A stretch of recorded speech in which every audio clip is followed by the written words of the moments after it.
Production funding for Behind the Headlines is made possible in part by the WKNO Production Fund, the WKNO Endowment Fund, and by viewers like you. Thank you. Candidate for Mayor J.W. Gibson tonight on Behind the Headlines.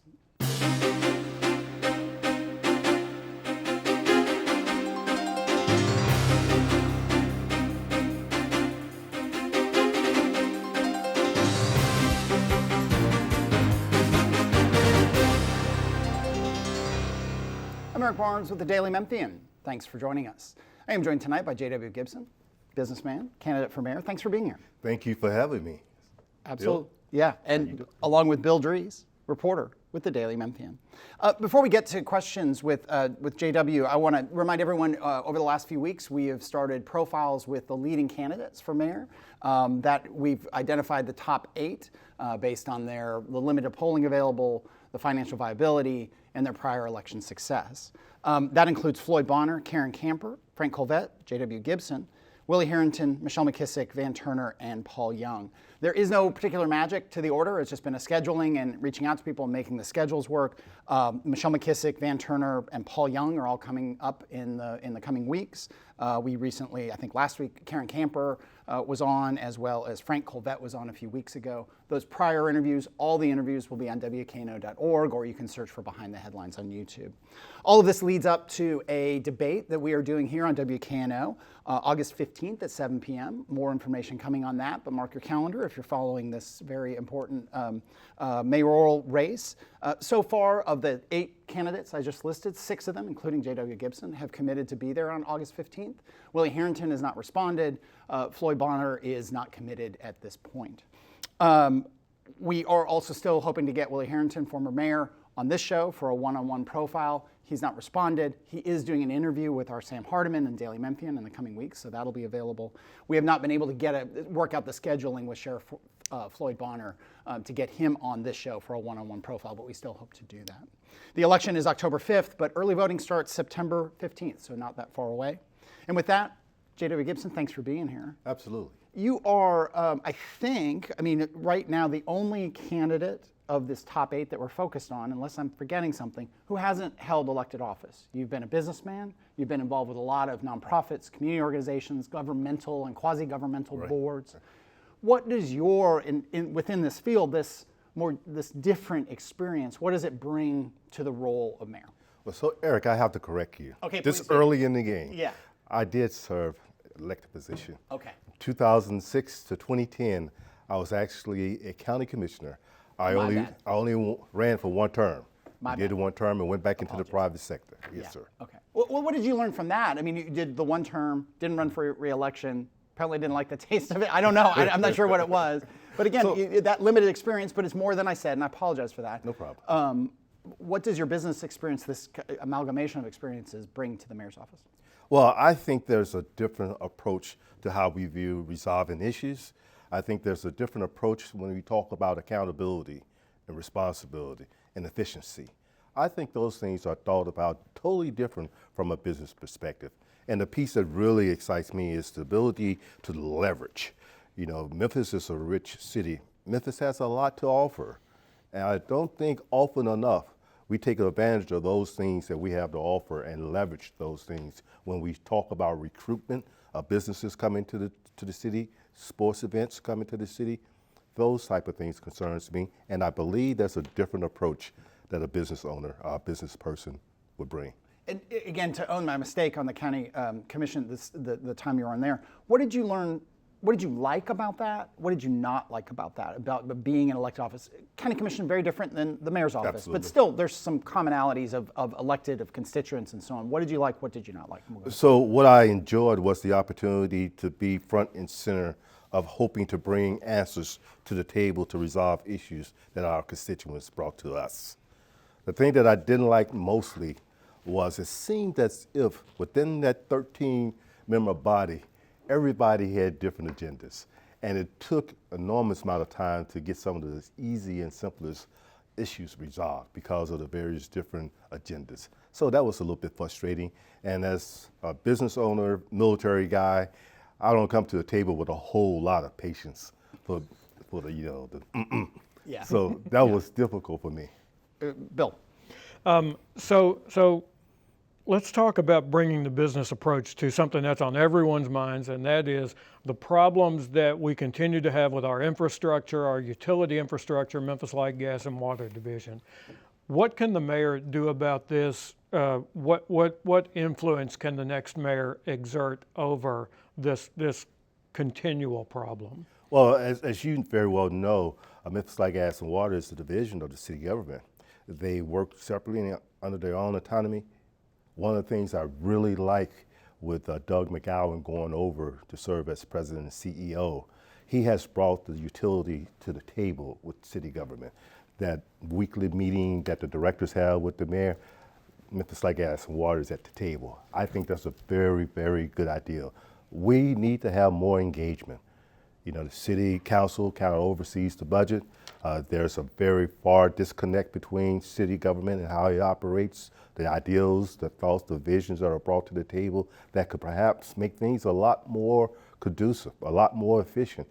That opportunity is not realized because of the distance between the two organizations. Mm-hmm. I would like to see that continue and even brought closer.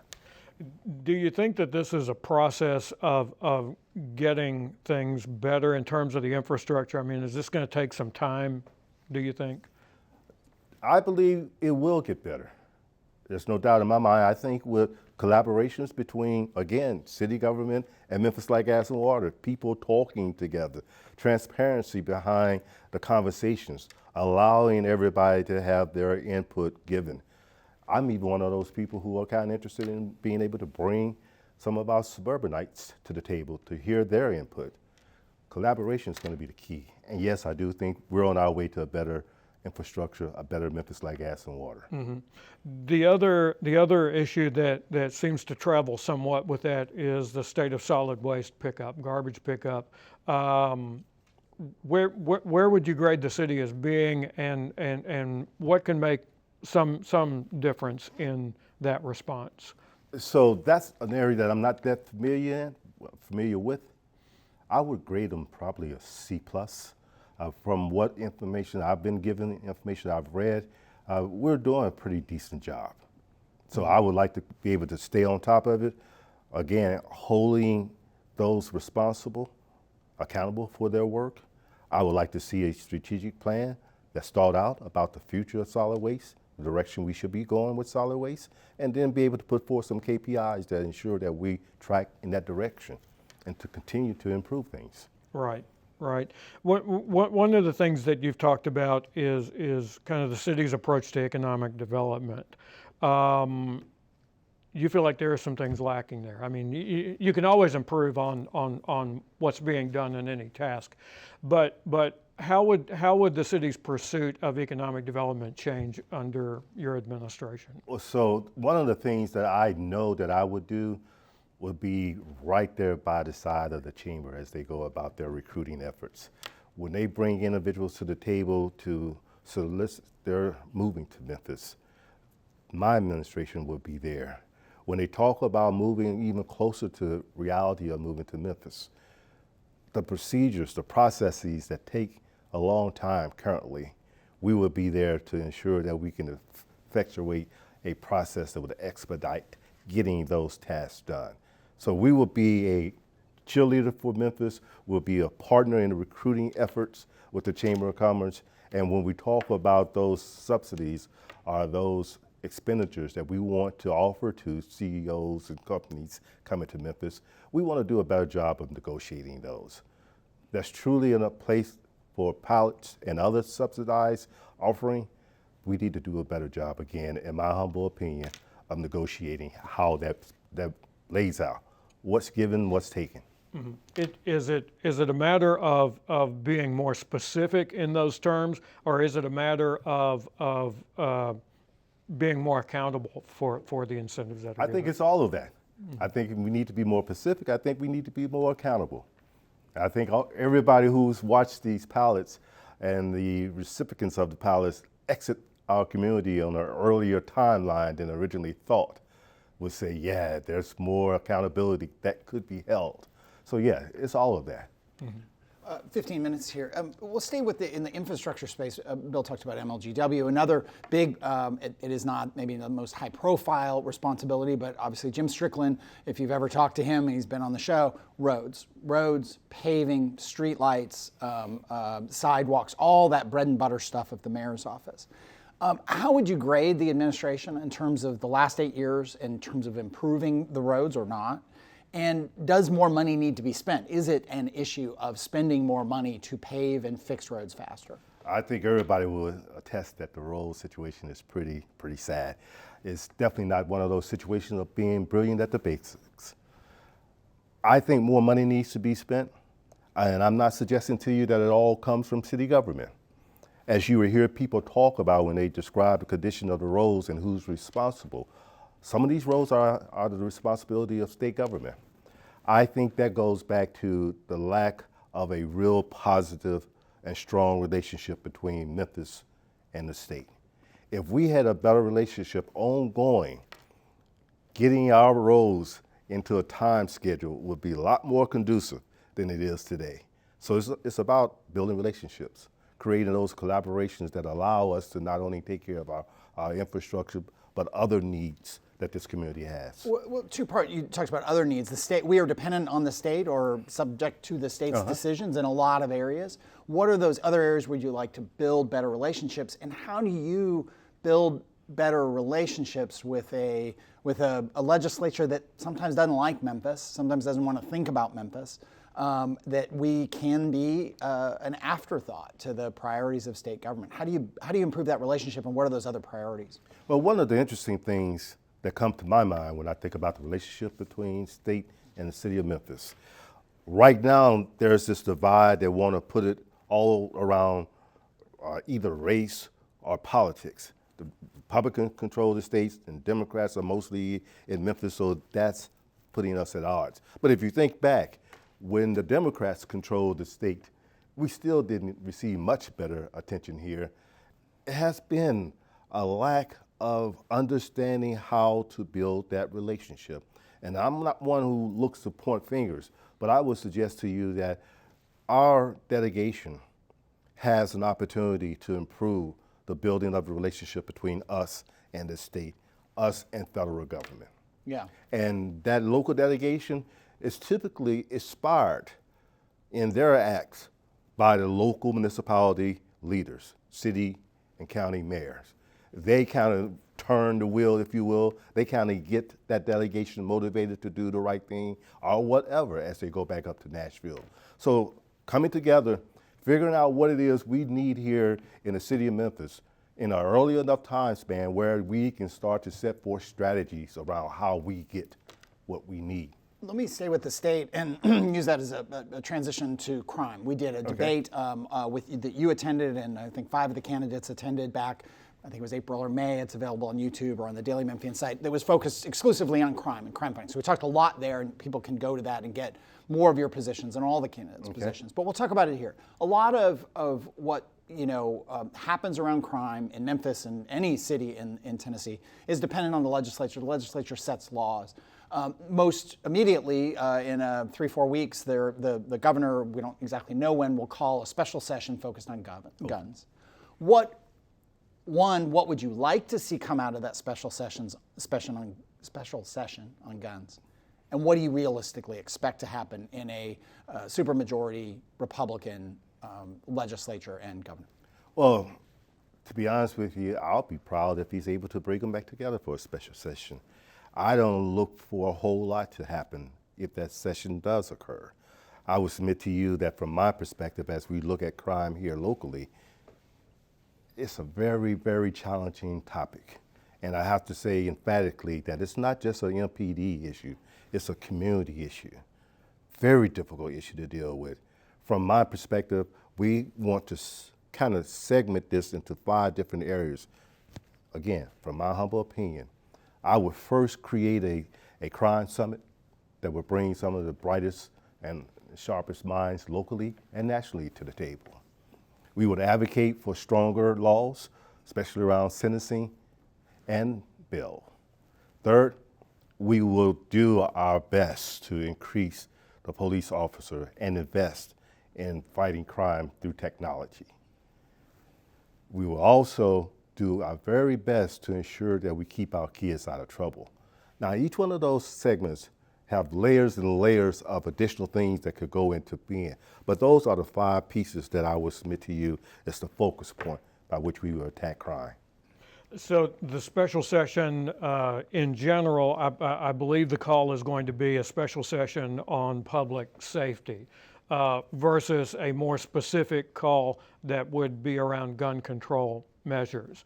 But there might be some discussion of that. There might not be. It just depends on who you talk to in Nashville about that.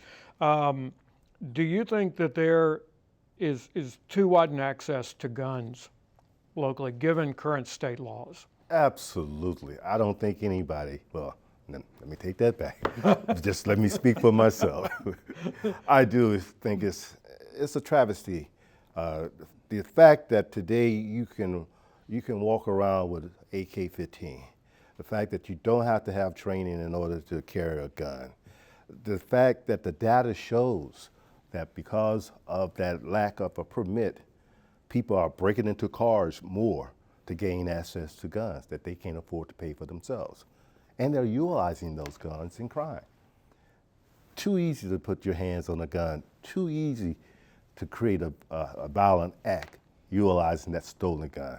We do need to do something different around gun control. Okay. Pretty early in this campaign, there was a lot of discussion about whether the next mayor keeps or retains C.J. Davis as the police chief. And at the first forum that I was at that this came up, you said, wait a minute, if someone's going to give you an answer on that right now at this early stage in the campaign, they may not be thinking that deeply about what's involved here.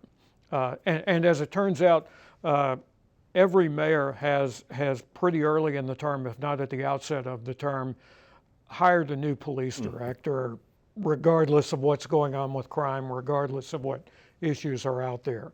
So, still your outlook on this? Yeah, pretty much. I hadn't had the opportunity to spend a lot of time with the chief. I've had a couple conversations with her. I'm still of the belief that we need to really analyze what we want out of a police chief, what do we want out of MPD as a whole, whether or not the current chief can provide that. I would say to you that from the outside looking in, what I'm hearing from talking to police officers is that they were very proud of her immediate action when it came to the Tyre Nicholson issue. Very proud of her.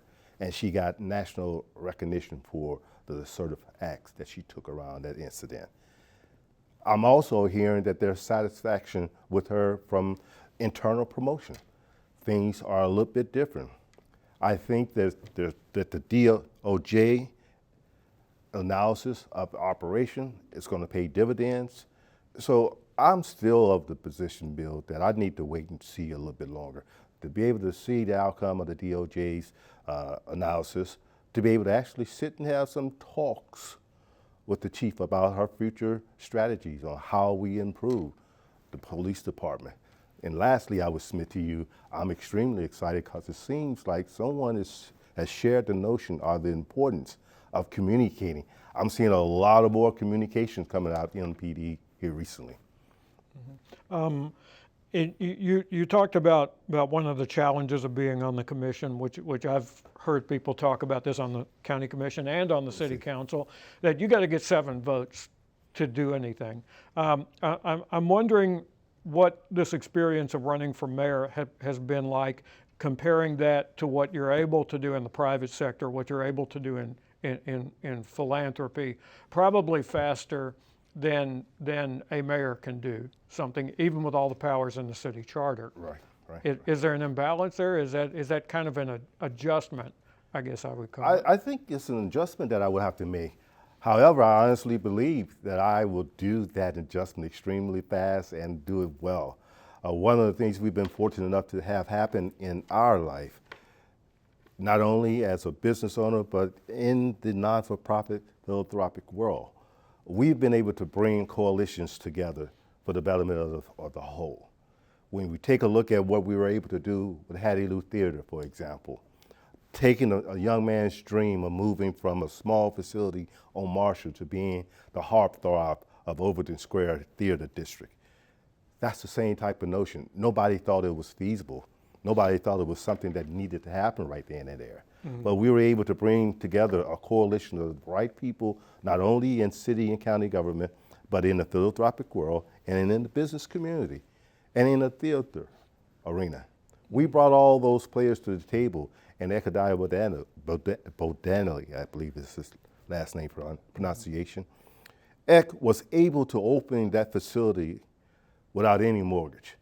And he's doing a bang-up job on a national perspective. That's just an example of our ability to bring people to the table to get things done. And we can do that as city government. Well, and also in particular with Hattie Lou, from my conversations with Ekadiah, you told him specifically, you need to own the theater that you have. You don't want to rent. Right. You don't want to lease. You want to own it. Absolutely, right? absolutely. And fortunate enough, he listened. And we went about the business of making sure that ownership occurred for him. With a couple minutes left here, sticking with crime for a second, the Daily Memphian commissioned a poll on crime, a big survey of residents and folks in Shelby County outside of Memphis, had a third-party objective poll done across attitudes and experiences and so on. And one thing that I know some people were surprised by, but it jives with the things that you are saying, which is that across demographics, across young and old, black and white, male and female, there was a pretty strong desire to have tougher sentencing, which you talked about, to have more police, to also have more interventions and also have more community policing. It was not the divide that sometimes gets painted of it's more police or not, or it's community policing or it's something else. It was more of an all of the above. People wanted to feel safer. Exactly. Did that surprise you? Is that what you hear as you've been campaigning, as you work with, in the business community, in the nonprofit community, in the civic space? There's a lot more commonality than sometimes seems obvious. Absolutely, absolutely. It was not surprising to me at all. Not only from my interacting with the Joe Blow citizens of the community through my philanthropic work, but as a businessman, it just made sense. And then when you start having these one-on-one conversations with individuals, you hear it over and over and over. This is truly one of those situations where politics gets in the way. Politics gets in the way. Communities coming together to deal with this issue, I think is going to be our answer. And we have an opportunity to do that. You talked about your priorities around crime. You talked about how, again, more police, tougher sentencing, not forget our youth. Right. That gets into, for instance, and not that the mayor has authority over this, but has some influence and a voice over this, which is the transfer of youth, of young people under 18 into the adult court. It was a very controversial issue. It was an issue that Steve Mulroy, the current DA, ran on, in part, maybe some say, that beat Amy Wyrick on that issue. But are there young people who just need to be transferred to adult court, and where there simply isn't an intervention or an alternative to putting them into the adult system? Yeah, I don't think anybody will submit to you there's an absolute on one side or the other, contingent upon the crime. I think that should dictate whether or not the individual moves to an adult level. I think everybody believes that. One of the things, again, I submit to you is that if we take a little politics and finger pointing out of this conversation, we can get a lot done. We have a huge crime commission, 50-some people, where city government, the mayor, county mayor, police chief, Shelby County sheriff. We got a lot of people serving on that committee, but they're not talking to each other. There's such a divide and a finger pointing from silos that's prohibiting us from getting where we truly need to be. And with that crime summit that you hear me talk about, we're going to come to the table open eyes, open hearts, open ears, with thoughts and concepts of how we bring the community together. Another issue on this that people, again, the mayor does not have direct influence over, but certainly the current mayor is very frustrated about, and others are frustrated about, is how bail is implemented and when repeat offenders are released. Yes. Be that be that violent offenders or less violent but repeat offenders. Would you like to see more repeat offenders? Take the violent out for a second. More people who are breaking into cars, breaking into homes, be held longer and for longer periods?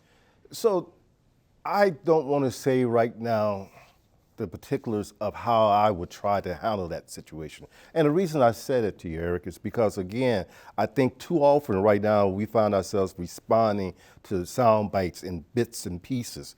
There's an opportunity for us to come together to talk about this in a holistic fashion. And that's where we should be focusing our attention, bringing together a summit of people who understand this industry, from the justice system to policing. The whole gamut needs to be brought to the table, talked about, and concurred upon how we move forward. That can be done. Okay, thank you so much. Candidate for Mayor and former County Commissioner, J.W. Gibson. Thank you, Bill. Again, if you joined late, we are in the midst of trying to have the top 8 candidates on the show for one-on-one profiles. We've had Frank Colvett and Karen Camper. Coming up soon is Paul Young, Van Turner, and Michelle McKissick. We were trying to work out a date with Floyd Bonner. We have not heard from former Mayor Harrington. All this leads to a debate, as you see on the screen, August 15th at 7 p.m. on WKNO with hopefully all 8 of those candidates. For more information, go to dailymemphian.com. If you missed any of the show, go to WKNO.org. Thanks very much, and we'll see you next week.